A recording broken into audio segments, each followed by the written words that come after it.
Austin has become one of the hottest cities in America, from massive growth, tech jobs, and people moving from all over. But just an hour down I-35 is San Antonio, and these two cities could not be more different. Today we're comparing San Antonio and Austin. We're going to be talking about the cost of living differences, lifestyle, culture, housing, and where both cities are headed. I've lived in San Antonio my entire life, and by the end of this video, you will know exactly which one of these two cities fits yours. So San Antonio and Austin are both located on the I-35 corridor, about 80 miles apart from downtown to downtown. Now, that makes about an hour and a half's drive on most normal days. Now, of course, I grew up here in San Antonio, so I know San Antonio like the back of my hand. It's anything and everything you need to know about San Antonio, I got you. But I also grew up going to Austin quite a bit, so I know Austin pretty well also. But whenever it comes to people that are moving here, of course, Austin is the trendy, popular name that a lot of people think of. It was one of the fastest growing, if not the fastest growing city in the entire country for a while. And because of that, of course, Austin has built a very strong reputation over the years and is a name that most people think of when they think of moving to Texas, especially from places like California. They tend to gravitate towards Austin first. But where the mistake comes in is if you don't even compare Austin and San Antonio, because they are two drastically different cities, and maybe you only know about Austin just from what you hear, and you don't do all your research to figure out what San Antonio really has to offer. Most people think it's just price as far as the affordability. San Antonio is known for being super affordable. Austin is known for being a lot more expensive compared to most other markets in Texas, but it is way beyond that. And that's where we're going to talk about the lifestyle and culture and just the overall quality of living in both of these places and kind of the differences that come with each. So let's get into this now without further ado so that we can kind of start talking about those differences. So let's start with the easy one first, and that is cost of living. It is no question that San Antonio has a lower cost of living than Austin does. San Antonio already has a 9% lower cost of living than the entire country, but whenever you compare it to Austin, the difference in your wallet and kind of what is affecting it really starts to be a little bit more noticeable. But the biggest difference really comes into the housing prices. You have a big benefit in that both of these are in the state of Texas, which has very friendly, more affordable cost of living than most other, West Coast, Northeast locations, and you have all the tax benefits that come with that. But the housing prices in Austin are about 30 to 40% higher than in San Antonio. Now, of course, the state of Texas does not have income tax, but what your trade-off is there is that the money for the schools and for all your public services and things like that have to come from somewhere, and so that's where the property taxes do come in.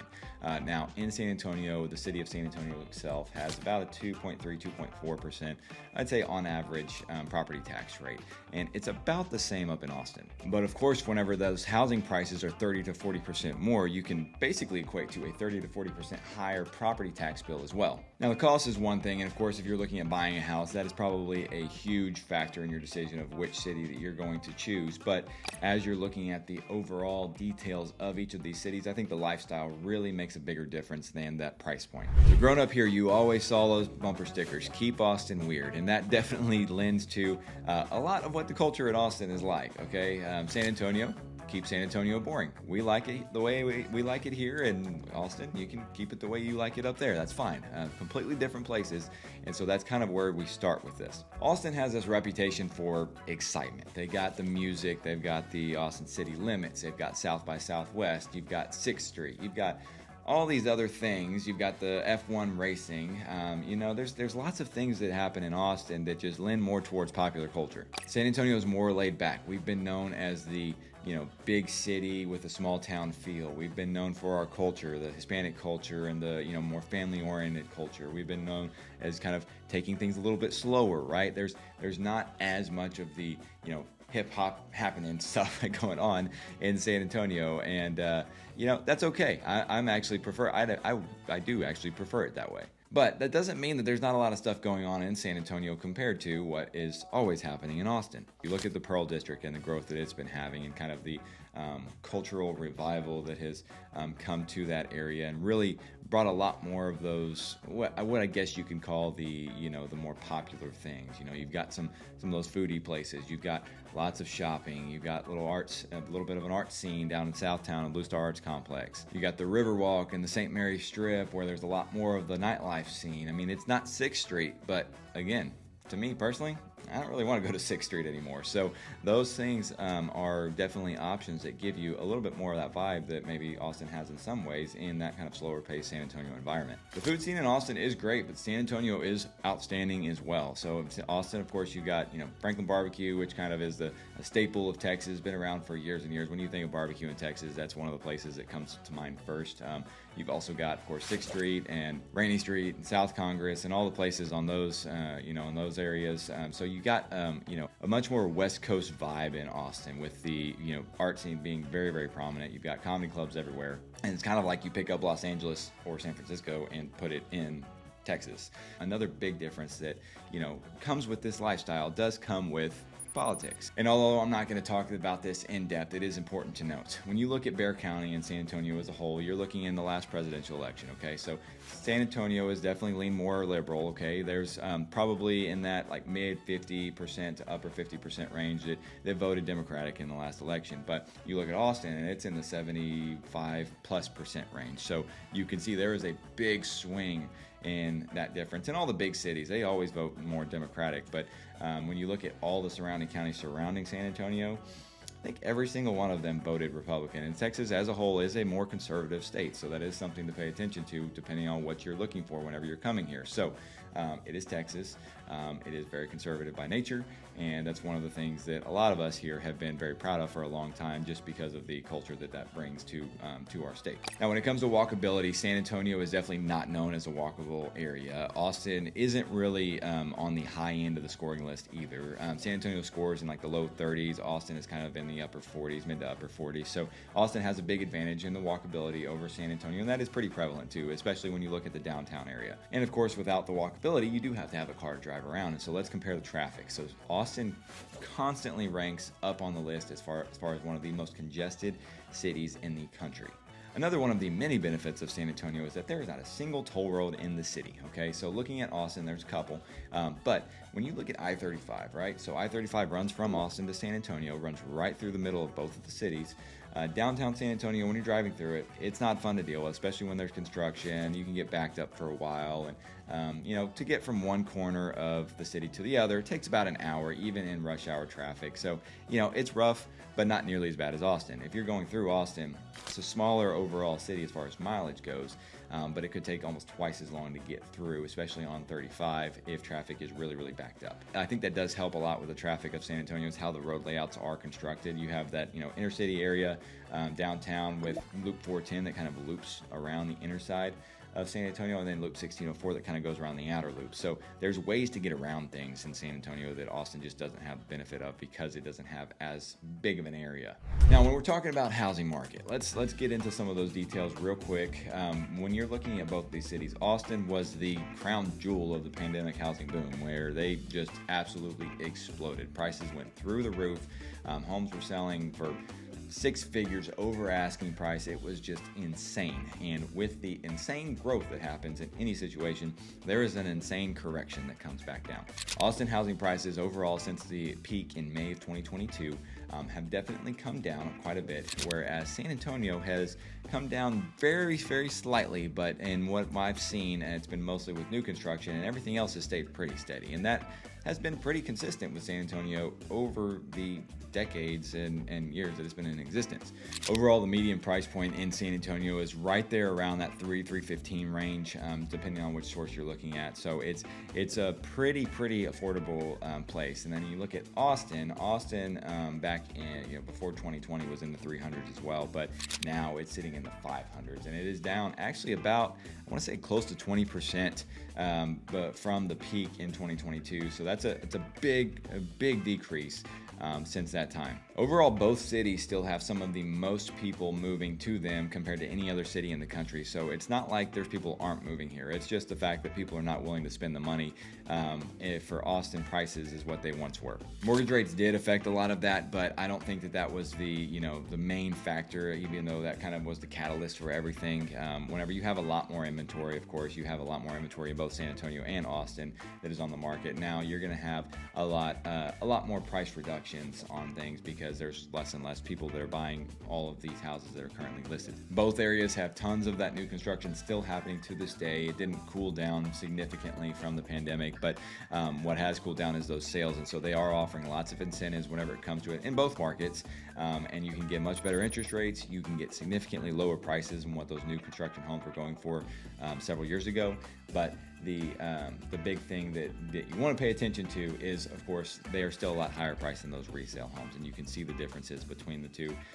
And getting a resale home at a significantly lower price than a new home is something that is very, very common. But we are going to talk about some of those developments here in just a little bit too. But before that, just quick introduction. My name is Michael McCall. I run the Life and SATX home group. So if you are thinking of making a move to San Antonio specifically, or you want to have a conversation about what San Antonio is really like, would love to have a conversation with you guys directly. So my contact information is down in the description below. You can set up a call with myself or somebody on my team, and we can walk you through everything that you need to know about this area and help you really get the inside scoop and the personalized details that you wouldn't otherwise get just from watching this video. So would love for you guys to call, text, or email us anytime, days, nights, or weekends. You can also schedule a call with us directly, and we would be more than happy to help you guys with your move to San Antonio and to Central Texas. And if you are looking at moving to Austin, we have lots of colleagues that do work over there, so feel free to message us and we can connect you with somebody there too. Now, we did talk about the lifestyle, but let's talk a little bit more about the culture of each of these areas. Austin is energetic, it's creative, it's got that tech vibe about it that really kind of just vibrant, makes everything super vibrant, I guess you could say.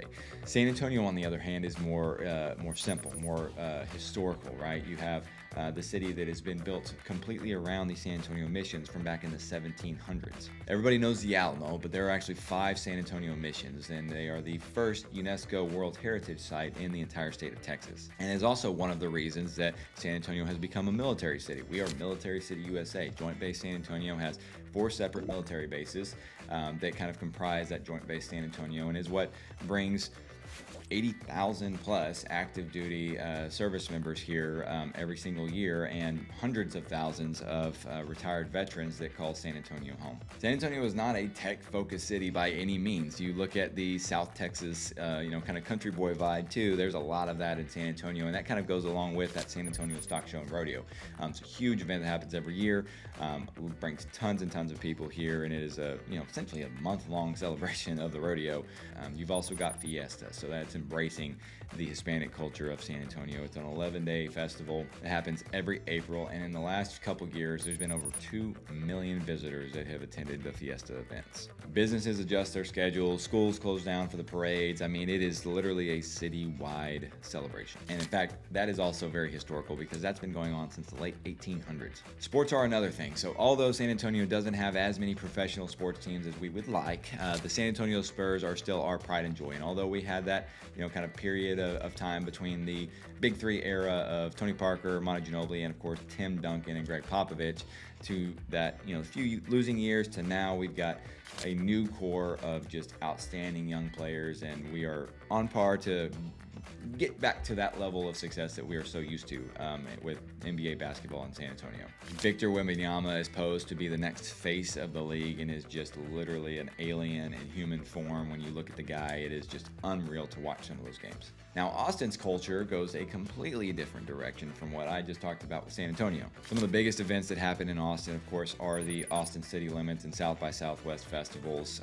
Those are, world-renowned events that happen and bring in people from literally all over the world to see some of the top musicians play their concerts here in Austin. You've also got the Formula One races out at Circuit of the Americas, and they actually just started doing NASCAR races out there too, which is very unique, very different, and very cool. When it comes to sports, there are no big professional sports teams in Austin, but you do have the University of Texas Longhorns that play there. That of course is a big ticket event for everybody in and around Austin whenever that happens every fall. Now, when it comes to the growth itself, San Antonio is, again, a much larger city than Austin is, and by area and by population. In fact, just last year, San Antonio added over 22,000 residents, while Austin only added about 4,000. But on top of that, and what we've seen recently as a team with our real estate group, is that a lot of people are actually moving from Austin to San Antonio now, and that has always happened just because San Antonio has always been a little bit more affordable than Austin,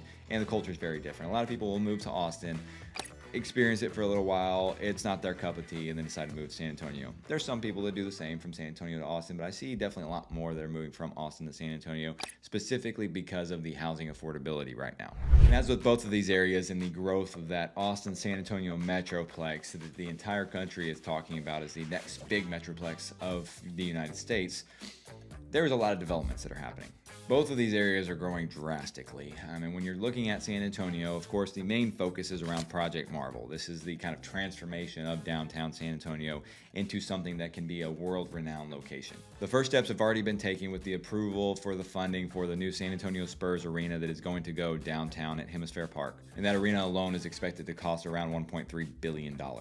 The Spurs themselves are contributing most of the funding for that, while there are some extra tourism taxes, hotel taxes, things like that were approved back in November by the voters that are going to pay for the majority of the rest of it. The Spurs' current agreement at Frost Bank Center has been there in place for about 30 years and will be about 30 years once the arena is officially finished. And so this new arena could keep the Spurs here for an additional 30 years after that. So this is a very big long-term investment by the city. Now, additionally, the Project Marvel encompasses the expansion of the Henry V. Gonzalez Convention Center, some upgrades of the Alamo Dome. Hopefully, in my opinion, one of the coolest things that was on the proposal for this was the land bridge that connects the downtown area over to the Alamo Dome that goes over 37. That's on hold for right now, and we'll see if that can get rejuvenated a little bit. On top of that, you've got a $1.2 billion expansion of the San Antonio International Airport, which is drastically needed for the size of San Antonio and the growth projections as we're seeing things. And it's also going to bring a lot more realistic expectations for corporations to be here and allow for more easier traveling for their leadership to go back and forth from San Antonio to wherever they need to go across the country. Before the pandemic, there was 34 nonstop flight destinations from the airport, and it's currently up to 50, and of course is going to grow as this multi-billion-dollar project is going to be expanding the airport. Now, Austin is, of course, making big moves at the same time. I already mentioned I-35 going through the center of the city is probably one of the biggest headaches that Austin has to offer. And that rebuild, the Capital Express Central project, is $4.5 billion project. One of the most expensive highway undertakings in Texas history, which is hopefully going to address that. There's also the Project Connect, which is Austin's plan to bring light rail to the city, which is huge, especially if you look at comparing it to the West Coast cities like we already have and what they have to offer compared to what Austin has. There's also a lot of support to extend that light rail line all the way out to the airport, so you can go from the inner city out to the airport, which is a little bit further away. And I already mentioned the skyline of Austin, how it's drastically different than San Antonio, and it is clear as day as you're driving through there. Again, you can see cranes and towers everywhere going up, but specifically that waterline development is projected to be the tallest building in the entire state of Texas once it is complete. Now, both of these cities are making huge moves, so let's talk about now which one would be right for you and which city is right for what type of person. The priority, in my opinion, for what most people consider whenever they're looking at one versus the other really comes down to the cost of living truly. The overall cost of living in San Antonio is significantly lower, but if you are looking for that slower pace, more laid-back lifestyle with still being an easy access if you want to go enjoy Austin, if that is something that you would enjoy, you can go drive, and make a day trip out of it. Housing affordability in San Antonio is completely different than it is in Austin. You can get homes easily in the low 200s in San Antonio, whereas in Austin, that median price point in that 500s, you're significantly limiting your options in those kind of lower, more affordable price ranges. You're going to get way more house for your money in San Antonio, because if you're spending $500,000+ in Austin, you're going to get kind of an entry-level home, versus in San Antonio, you're looking at a very high-end, almost luxury style home by a lot of standards. But this does go hand in hand with the employment opportunities. San Antonio is very, very much military, healthcare, education focused, right? That is our biggest industries. You have Austin with the tech jobs. You've got Tesla, Samsung, Oracle, Facebook, Google. I mean, you name it. It is the Silicon Valley of Texas. In San Antonio specifically, we are increasing our approach to the cybersecurity industry, and that is kind of creating a completely different tech hub for San Antonio that was before not available. If you have kids that are getting ready to start university and they are wanting to stay close to home, or you're wanting them to stay close to home to kind of save on cost, I mean, both cities have quite a few options, with UT Austin being kind of the biggest name in Texas, of course, as far as universities go, but it's also a lifestyle thing, right? Do you want your kids to be going to school right in the heart of a very, very busy downtown area, or do you want to focus more on university like UTSA or even like Texas State, kind of somewhere in the middle, where it is a little bit more of a kind of college first area and less of a big city first area, if that makes sense. If you're looking for a place that has a lot less traffic, I think San Antonio really takes the cake for that right now. And we are a little bit further along with our investment in our highway infrastructure, where you look at that intersection between I-10 and 1604 and the flyover lanes, that those have already been opened. There's a lot of progress being made on the highways, especially looking at 1604 going along the north side, and then 35, that intersection between 35 and 1604 there in Schertz.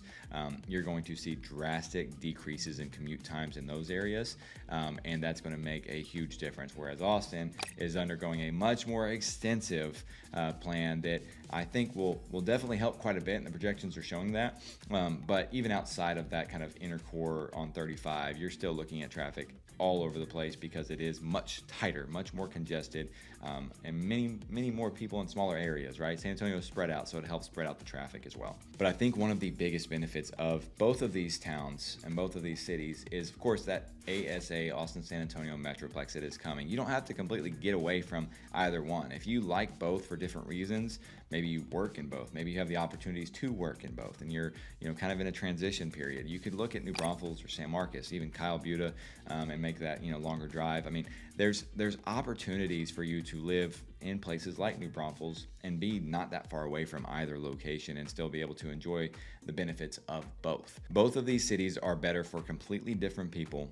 I'm biased. I think San Antonio is the best, but make your comments down below. Tell me the differences and things that I missed maybe in talking about between the two. Would love to hear some of your unbiased feedback, but feel free to leave the biased feedback too. That's okay. But focus on what fits your lifestyle best. Okay, that's the most important thing. You want to make sure you're happy where you're at, where you call home. That needs to be the place that you love the most. And again, guys, if you are seriously considering to move to either of these places and you just want to have a conversation, especially finding out some more of the details about the things in and around San Antonio that we can talk about here with the Life in SATX home group, reach out to us. Again, call, text, email us anytime, days, nights, or weekends, whether you're moving here in 2 days or 2 years. We would love to help you guys with that move. Now, if you want to learn a little bit more about some of the areas in San Antonio that may have the best long-term ROI, take a look at this video right here. It's a recent video that I did. That's a perfect next step if you are really considering San Antonio and you're kind of in the early stages of that. So until the next one, guys, we'll see you there.